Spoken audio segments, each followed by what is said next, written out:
I was recently at a dinner party where the conversation turned to the withdrawal from Afghanistan. There was a young guy there, a true idealist who was genuinely heartbroken. He kept talking about the promise we made to the women and children there, his voice cracking slightly as he spoke about the betrayal of our sacred values. To him, America was a lighthouse in a dark world, and we had just turned the power off. Sitting right across from him was an older man, a retired State Department official who'd spent 30 years in the real world of global diplomacy. He didn't look sad, he looked bored. While the young guy was getting emotional about human rights, the older man was calmly peeling an orange, his movements precise and clinical. When the younger guy finally asked, how can we just leave them like that? What about our moral duty? The old man didn't talk about values. He didn't mention democracy once. He just looked up and said, the cost-to-benefit ratio shifted. The asset became a liability. It's that simple. That chilling response, the idea that a nation's moral calling is really just a line item on a spreadsheet, stopped the table cold. It was a total reversal from the city upon a hill narrative we've all been fed since grade school. It made me realize that for all our talk about exporting liberty, there's a much colder engine running under the hood. We love to wrap our foreign policy in the language of a Puritan sermon, but when you look at who we actually shake hands with and when we choose to walk away, a very different, much more ruthless pattern emerges. It's a game where freedom isn't the mission, it's the marketing. And if we want to understand why the world looks the way it does today, we have to look past the packaging. Welcome back to the deep dive. I have to say, that image of the orange, it's just, it's been stuck in my head. It's so clinical. It's so clinical. It's like this collision of two completely different worlds at one dinner table. You have the idealist, the guy who believes in the mission statement. Right. The city upon a hill narrative. He runs on the software of values, of promises. Exactly. And then you have the State Department guy, the realist. And he's looking at the hardware, the spreadsheet, the cost-to-benefit ratio. And that's what realism is. It's a different operating system entirely. One runs on rhetoric, the other on leverage, geography, and cold hard interests. And that is exactly what we're going to do today. That's the mission of this deep dive. We are going to peel back that packaging, just like that man peeled the orange, and really look at the machinery underneath. Because if you just look at the headlines, the world can feel, completely chaotic. It looks random. But it's not. Once you understand the mechanics, you start to see it's less like chaos and more like a very ruthless, very specific design. And to do that, we have a really substantial stack of sources today. We're going to be looking at some historical and economic analysis, particularly the work of Atul Kohli, comparing why Asian economies took off while Latin American ones didn't. Okay. We're also diving into the academic definitions, things like the developmental state versus what we know as the regulatory state, and we'll look at the classic modernization theory and why it kind of fell apart. And then bringing it to the present day. Absolutely. We've got a bunch of current geopolitical reports on what some are calling non-alignment 2.0. We'll be looking at the behavior of these key swing states, India, Turkey, the UAE, and how they're playing all sides. So we're going from theory to on-the-ground reality. And then we'll wrap up by looking at some forward-looking policy papers, stuff that's trying to map out U.S. foreign policy for 2025 and beyond in this new, messy, multipolar world. Okay, this is a lot. It's heavy stuff. So I think we need to anchor it, like we always try to do, in a real story. Yeah. Because words like state capacity or liberalism, they're so abstract until you can picture them. Right. And while I was digging through some of the source material, I found this narrative from the Reconstruction era in Afghanistan, and it just perfectly captures this tension we're talking about. It's about a woman, her name is Malali, and she lives in a rural district just outside Herat. So this is during the height of the Western presence, right? The big nation building push. Exactly. The early 2000s. And her experience is this story of two completely different approaches to helping. For years, Malai sees the international community in action. She watches these, convoys of white armored SUVs roll into her village. A familiar sight. A very familiar sight. And out jump these consultants, usually from DC or London or Brussels. They set up in a fortified compound and they hold seminars. Ah, the seminars. The seminars on topics like, and I'm quoting here, gender-inclusive governance or building democratic transparency in local councils. So they were trying to install the software of democracy, the idea. 100%. It was all about the software. They'd hand out these glossy pamphlets printed in Dari. They'd maybe distribute some solar-powered lanterns. And they would talk through translators about rights and voting and process. And what was the actual tangible result of all this? That's the thing. There wasn't one. The funding cycle would end in 6, maybe 9 months, or the security assessment for the district would change. And poof, the consultants were gone, the SUVs vanished. And the local council. Dissolved the second the money dried up. The school they promised was, a half-finished foundation. The well they dug went dry after a year. It was all process, no product. It was a simulation of a state, but without any of the actual state capacity. Which leaves a vacuum, a very dangerous one. It does. But then the story takes a turn. Some years later, a different kind of project begins in her area. This one isn't from a Western NGO. It's not USA. It's a state-led infrastructure project funded by a regional power, one of Afghanistan's neighbors. And their approach was totally different. They didn't hold a single seminar. They didn't hand out any pamphlets about liberty or gender quotas. They brought in bulldozers, asphalt mixers, and a team of engineers who actually stayed there. And you know what they did? They built something. They paved a road. Yeah. A real 2-lane, heavy-duty asphalt road connecting her village to the main market in Herat. Which, for her, changes absolutely everything. It changes her entire economic reality. Suddenly, the produce from her small farm doesn't rot on the long, bumpy journey to the market. She can actually sell it. Her children can get to a clinic in under an hour instead of it taking a whole day. Her life actually got better, tangible. It did. And reading this, it creates this real internal conflict, right? Because we in the West are conditioned to believe that the seminar, the rights, the vote, the process is the most valuable thing you can give someone. The software. Yeah. But for Malala, the capacity of a state to just pour concrete and build a road, that was the intervention that actually improves her human rights, her right to health, her right to commerce. It really makes you question what people in chaotic situations value most. Is it the idea of democracy, or is it the dignity of order? You've just hit on the absolute core of the debate. It's the central tension of the last, I'd say, 30 years of foreign policy. And frankly, it's a debate the West is losing. Why do you say we're losing it? Because we got the sequence wrong. That distinction you made between the process of democracy, the voting, the pamphlets, and the capacity of the state, the road, the electricity, the police force that actually shows up, that's the whole ballgame. We've fundamentally assumed that if you give people the process, the capacity will magically follow. Right. The theory is if we just let them vote, they'll vote for good leaders who will then build the roads. Exactly. But what if the country is so fragmented and weak that it doesn't matter who you vote for? The state simply lacks the ability, the muscle, to pave the road. The historical evidence increasingly suggests it works the other way around. You need to build state capacity first. You need the road before you can have a meaningful debate about where the next road should go. So this brings us to this core concept from the research you mentioned, the developmental state versus the regulatory state. Yes, this is crucial. The term developmental state was first coined by a scholar named Chalmers Johnson. He was trying to figure out the miracle of Japan. How did a country that was literally bombed into rubble in 1945 become the world's second biggest economy by the 1980s? It defied all the standard economic models. Okay, so let's break this down. Most of us listening, especially in the US or the UK, live in what you'd call a regulatory state. What does that actually mean? Think of it like a sport.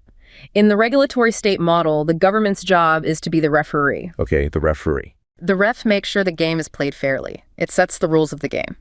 You can't create a monopoly. You can't dump toxic waste in the river. You have to be honest in your financial reporting.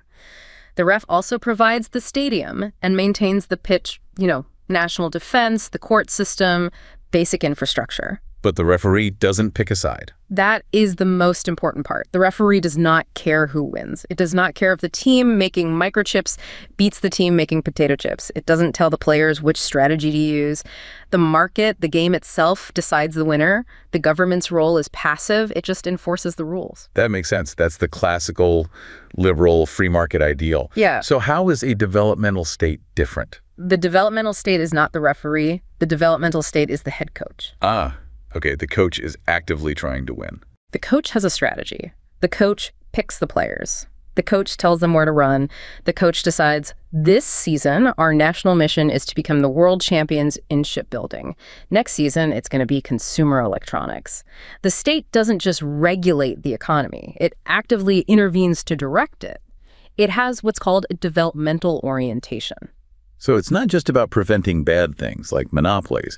It's about actively promoting good things, or what the state thinks are good things, like a new industry. Precisely. It actively mobilizes the nation's capital and directs it into specific industrial sectors that it believes will have the maximum long-term benefit for the country. It's mission-oriented. But wait a minute. You look at the U.S. today, we've got the CHEPS, and we've got massive subsidies for green energy and electric vehicles. Isn't that the government picking winners? Are we kind of becoming a developmental state ourselves? That is the billion-dollar question, and it's a huge debate in Washington right now. We are definitely trying to relearn some of those muscles. There's no doubt about that. But there's a fundamental difference in the degree of power. How so? In the U.S. system, the government can incentivize. We can offer a huge tax break and then hope that Intel or TSMC decides to build a factory in Arizona. We dangle a carrot. Right. In the classic developmental state think South Korea under General Park Chung-hee in the 1970s, the government didn't use carrots. Yeah. It used sticks. It commanded. The government effectively controlled the entire banking system. So all the money flowed through the state. All of it. If a company, like a chaebol, one of the big conglomerates, wanted a loan to expand, the government had to approve it. And the government would say, we will give you this cheap loan, but only if you meet these export targets in the steel industry. If the government said, you are no longer in the textile business, you are now in the heavy chemical business, you did it. Or you went bankrupt. That is a level of direct control that a U.S. president can only fantasize about. That sounds incredibly efficient, but also, that sounds deeply authoritarian. It often is, and that's the uncomfortable truth that shatters what political scientists used to call modernization theory. Okay, what was that? Back in the 50s and 60s, this was the dominant theory in Western academia. The smartest people at the best universities, people like Seymour Martin Lipset, believed there was a neat linear path for all countries. You start off as a poor, traditional agrarian society. Then you industrialize. You get wealthier. And, like a law of physics, you inevitably become a liberal democracy. The end of history argument, basically. It was the precursor to it, yes. It's the idea that economic development automatically leads to political freedom. It's the Star Trek view of history. Eventually, everyone is going to join the Federation and adopt our values. We genuinely believe that if China got rich, it would inevitably become a democracy. We thought the road Mao was driving on would lead directly to a ballot box. Exactly. But the developmental state model, especially the Chinese version, is the great counter-evidence. It proves you can have skyscrapers, high-speed rail, incredible wealth, and advanced technology, all without liberal democracy. In fact, the authoritarian nature of the state is often what allows them to build the road so fast in the first place. There's no need for a messy town hall meeting or a 5-year environmental impact study when the party says, build. So when we went into a place like Afghanistan or Iraq, we were operating on this completely flawed premise. We were obsessed with installing the software. Trying to get Jefferson.exe to run on a computer that didn't even have a motherboard. It didn't have a power supply. And of course, when the battery on the intervention runs out, the screen just goes black. And nature, especially geopolitical nature, abhors a vacuum. When the West failed to build that hard, tangible capacity, the order, the safety, other forces rush in to fill that void. For Malala, the regional power paving the road wasn't offering her freedom, in our sense of the word, but they were offering her a predictable way to feed her family. And if you look at Maslow's hierarchy of needs, survival comes a long way before self-actualization at a ballot box. The asset became a liability. It's like we forgot that other countries have interests, not just values that we assume they share. It brings to mind that classic Lord Palmerston quote. I'm a realist's creed. We have no eternal allies and we have no perpetual enemies. Our interests are eternal and perpetual. And those interests aren't just about military power. They're about economic power. Which brings us to the next layer of this deep dive, because if the regulatory state model is failing to build roads in Herat, the economic doctrine that comes with it has also failed to build industries across much of the developing world. This is where we need to bring in our second narrative. It's the story of a man named Eris, a port engineer somewhere in Southeast Asia. I was reading a long-form profile of him, and his personal story is basically a biography of the last 30 years of globalization. Okay, set the scene for us. So, Eris is probably in his late 40s or early 50s now, but he has this crystal clear memory of the late 1990s. He's a young man then, just starting his career. His father had a good, stable job at a state-owned heavy industry plant, a steel mill, I think. Then the Asian financial crisis hit in 97 and 98. A huge shock to the system. A complete cataclysm. The local currency collapsed overnight, and in come the doctors from the West, the IMF, the World Bank, the U.S. Treasury. They're carrying the playbook, the Washington Consensus. Exactly. And the prescription they wrote was incredibly painful. They looked at Eris's country and said, your problem is your state is too big. You're spending too much. You need to privatize your state-owned industries. You need to slash subsidies. You need to open your markets completely to foreign competition. They called it structural adjustment. Also known as shock therapy. Right. And for Eris, this wasn't some abstract economic theory. It was his life. He literally watched his father get laid off when the state-owned plant was sold off for scrap metal. He saw his entire neighborhood hollowed out as the jobs disappeared. The efficiency and liberalization that the West had promised, on the ground, it just looked like mass unemployment and despair. A story repeated across the global South in that era. But then you fast forward to today, and Eris is now a senior engineer. He's working on a massive, state-of-the-art infrastructure project. It's a huge industrial corridor connecting multiple countries with heavy rail, fiber optic cables, and new deep-water ports. And let me guess, this isn't a project funded or directed by the World Bank? Not a chance. It's a state-directed initiative, funded primarily by domestic savings, state bonds, and partnerships with other regional powers. They are completely ignoring the Western checklist of good governance and privatization. They aren't selling things off, they're building things up. There was this photo of him standing on the edge of a new container terminal, and he just had this look of immense pride. He wasn't just following a blueprint written in Washington, D.C. anymore. He was building his own country on his own terms. Aris's life story is the perfect human-scale illustration of the data in Atul Kohli's work. Kohli is a political scientist who asked this devastatingly simple question.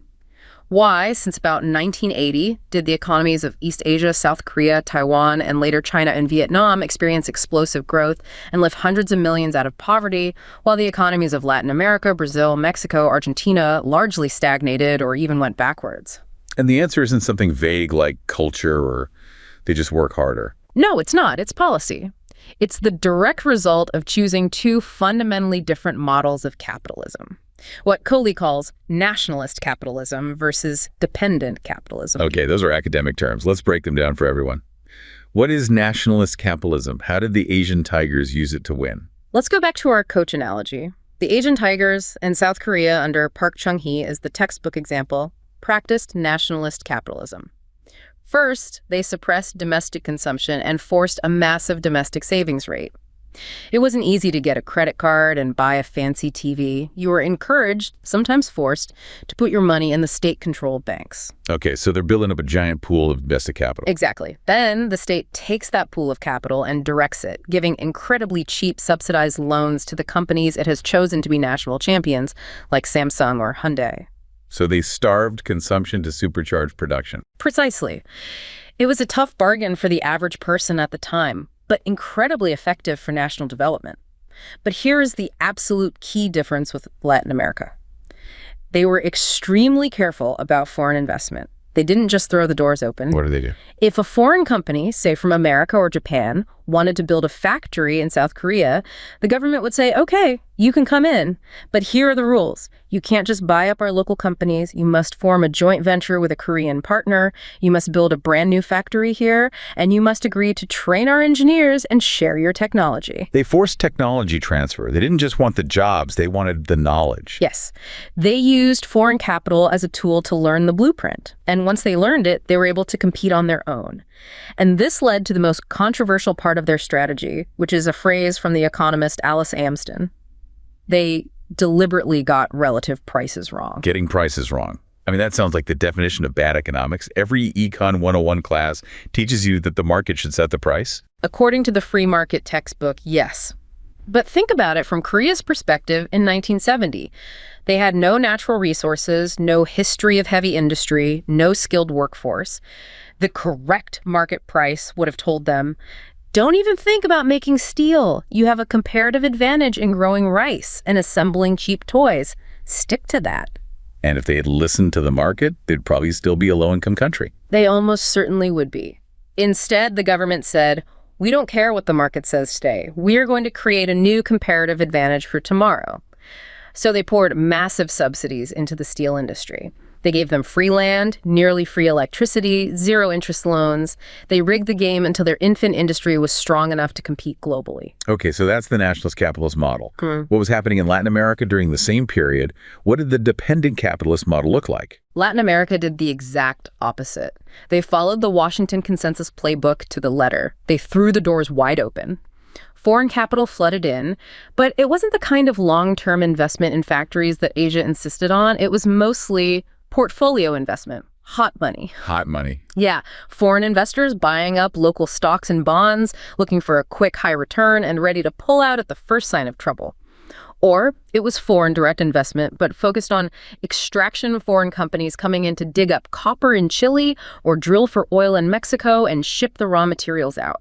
There was no incentive to build a complex manufacturing sector. So the foreign investors in Latin America weren't being forced to teach the locals how to build the whole car. They were just hiring them to put the tires on. Or, even worse, they were just buying the local privatized telephone company and then jacking up the rates to squeeze profits from a captive market.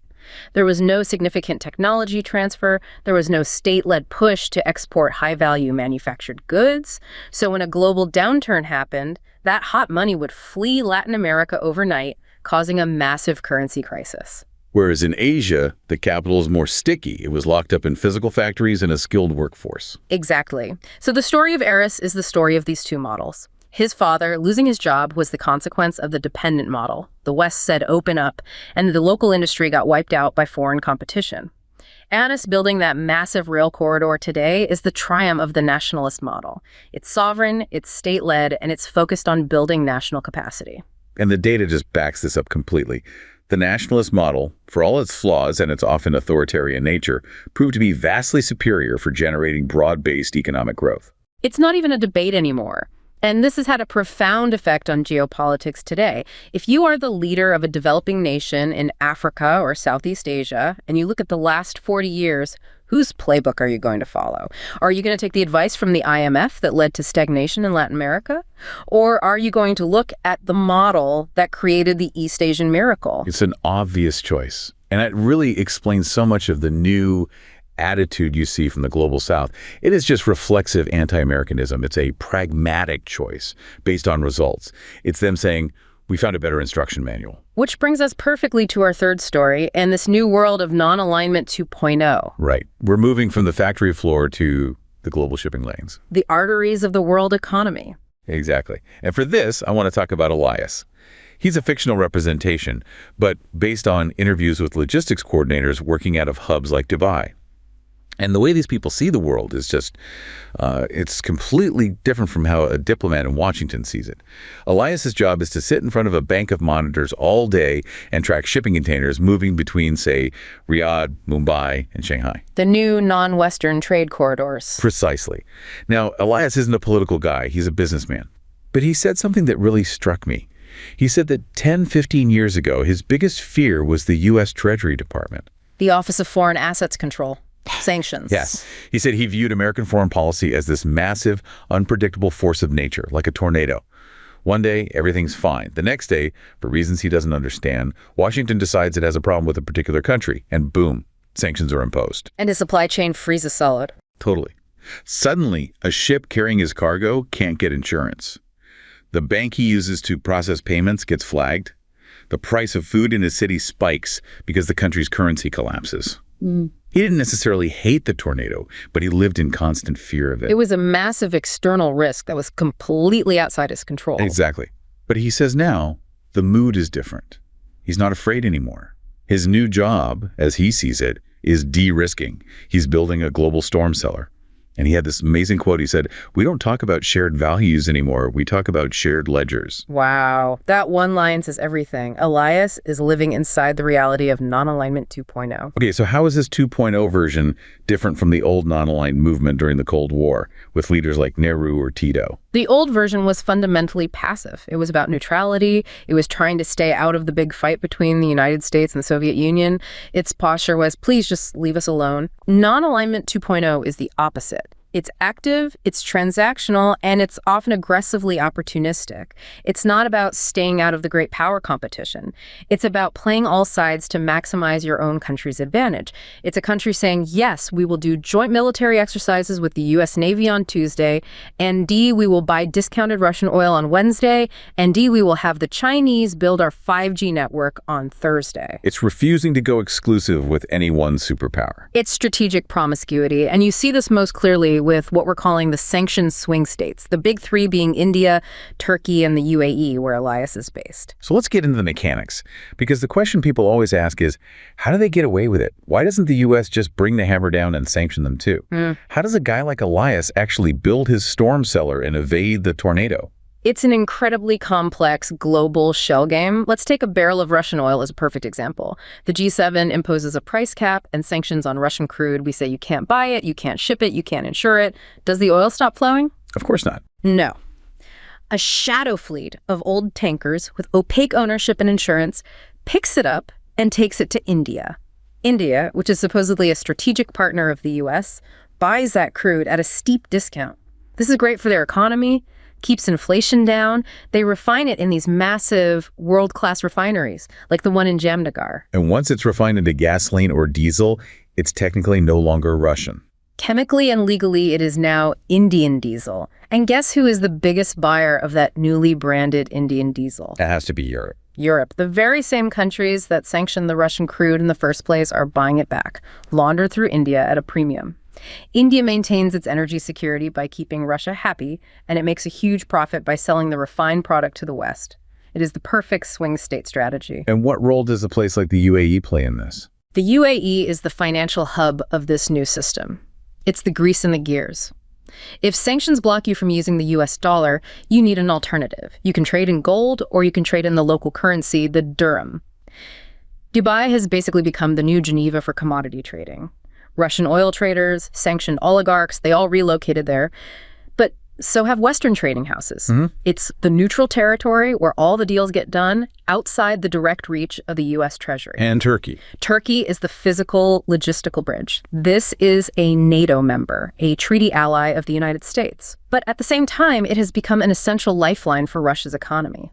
All sorts of goods, electronics, machine parts, things that could have dual military use flow across the border. It has created a compliance nightmare for Western governments. It used to be about country risk. Is Iran sanctioned? Yes or no? It was a simple binary.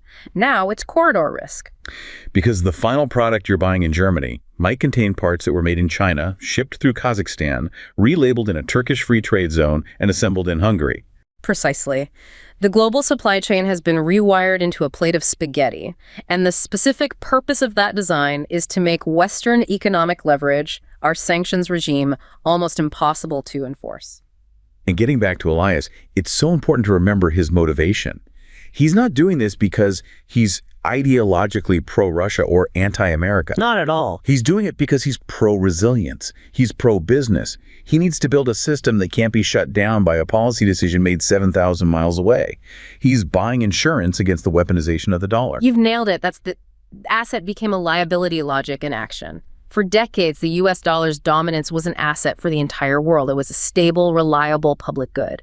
But the more we used it as a foreign policy weapon, the more it became a liability for everyone else. So naturally, they started building new pipes. Okay, so we've got the failure of the liberal interventionist model in places like Afghanistan. We have the clear success of the sovereign nationalist economic model that's being copied from Asia. And we have these powerful middle-tier states that are actively working to circumvent U.S. power. How is the city upon a hill reacting to all this? I mean, the U.S. can't just be sitting back and watching its unipolar moment evaporate. It's not, but it's struggling to formulate a coherent response, partly because the American political establishment itself is deeply divided on what the problem is, let alone the solution. If you look ahead to the 2025 policy landscape, you see two fundamentally different doctrines emerging for how to deal with this fractured world. You're talking about the split between, say, a Harris-Walz administration approach and a Trump-Vance administration approach. Exactly. And let's try to look at them not as just Democrats versus Republicans, but as competing foreign policy philosophies. The Harris approach, which is largely a continuation of the Biden doctrine, could be called restoration. Restoration of what? Restoration of the post-World War II liberal international order, The core argument is, we are the lighthouse. The world is a dangerous place, and our strength comes from our alliances. So the focus is on shoring up NATO, providing unshakable support for Ukraine, and framing the central global conflict as a moral battle between democracy and autocracy. It's the Malala needs a seminar worldview, just applied on a global scale. In a way, yes. The problem they're facing, however, is that a large portion of the world, especially the global south, isn't buying that moral framework anymore. They see what they perceive as hypocrisy. They look at the fierce defense of sovereignty in Ukraine, and then they look at U.S. policy on Gaza, and they see a double standard. And when your moral argument starts to look inconsistent, the purely transactional, let's just do business argument from China or Russia becomes much more attractive. Okay, so that's the restorationist camp. What about the Trump-Vance approach? That doctrine is pure transaction. It's a kind of hyper-realism. It looks at the world not as a community of nations with shared values, but as a marketplace of competitors. Alliances aren't sacred trusts, they're real estate deals. NATO. Why are we paying for the security of wealthy European countries? They need to pay their share. It's deeply skeptical of the whole city upon a hill mission. When you hear someone like J.D. Vance talk about a demilitarized zone in Ukraine, the goal isn't to just peace. The goal is to cut American costs and end the liability. So it's basically mirroring the transactional behavior of the swing states themselves. It is. It's saying, if everyone else is going to put their national interest first, then so are we, and we're not going to apologize for it. But here's the great irony, isn't it? Both of these camps, for all their differences, agree on one thing. The long-term strategic priority for the U.S. has to be the pivot to Asia to compete with China. Everyone in Washington agrees on that. But we can't seem to do it. We keep getting dragged back into conflicts in Europe and the Middle East. That's the strategic trap the U.S. is in. The grand strategy is to focus on the high-tech, peer competition in the Indo-Pacific. But the Middle East is where the world's energy supply is. And as we saw with India and the UAE, that energy market is what provides the cash that allows the swing states to play their game. You can't just ignore the gas station when you're trying to win a global car race. The asset, our Middle East security architecture, keeps becoming a liability that we can't walk away from. Speaking of the race, let's talk about the engine of that race. Yeah. The tech war. This feels like the new primary battlefield of realism. It's not about who has more tanks anymore.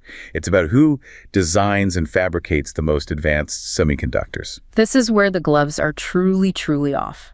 The U.S. has finally realized that our old regulatory state free market approach won't work against China's massive state-directed developmental state machine in the tech sector. So we've shifted to a policy of supply chain nationalism. The export controls on advanced chips and chip-making equipment. Exactly. That's not a trade dispute. That is a deliberate act of economic warfare. It is an attempt to kneecap China's technological development and freeze them in place to prevent them from reaching the cutting edge of AI and other strategic technologies. And the ultimate risk of that strategy is what people are calling digital balkanization. Yes. The very real possibility that the world fractures into two or maybe more incompatible technological spheres.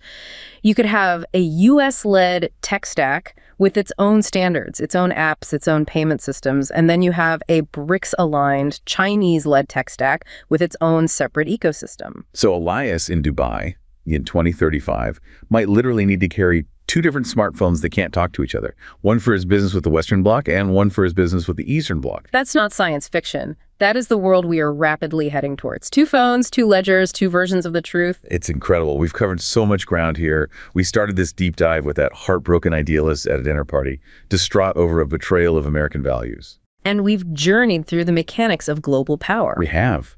We walked down a newly paved road with Malala in rural Afghanistan. We watched Eris in Southeast Asia build a state-of-the-art railway that defied the IMF's orders. And we sat in that logistics hub with Elias as he found a way to route a tanker of oil through the loopholes in the global sanctions regime. It really is a journey from the marketing brochure of how the world is supposed to work to the actual gritty mechanics of how it does work. And when you make that shift in perspective, it reframes everything. When you stop looking for the good guys and bad guys and start looking at who has the capacity to get things done, the whole map changes. You realize Malala doesn't need another seminar on democracy. She needs a road to the hospital. Right. And Eris doesn't need another structural adjustment loan that costs his father his job.